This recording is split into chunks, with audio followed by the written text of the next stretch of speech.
Hiiumaa on üks Eesti erilisemaid turismisihtkohti, kus on võimalik alates septembrist siis õppida turismiteenuseid ning neid kohe ka praktikas ellu viia.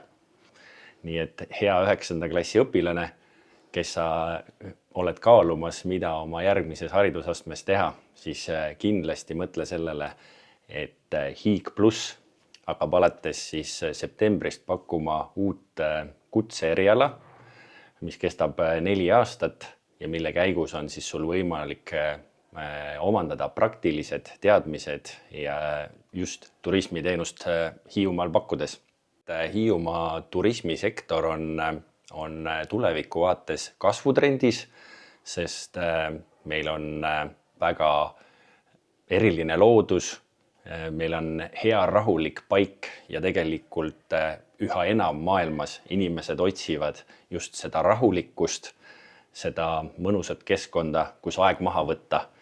Ja kui me siin pakume häid teenuseid sinna kõrvale, siis ma olen veendunud, et inimesed leiavad Hiiumaale tee üha enam ja meil on võimalik neid teenuseid siin pakkuda. Sektor vajab hädasti noori, andekaid ja särasilmseid inimesi.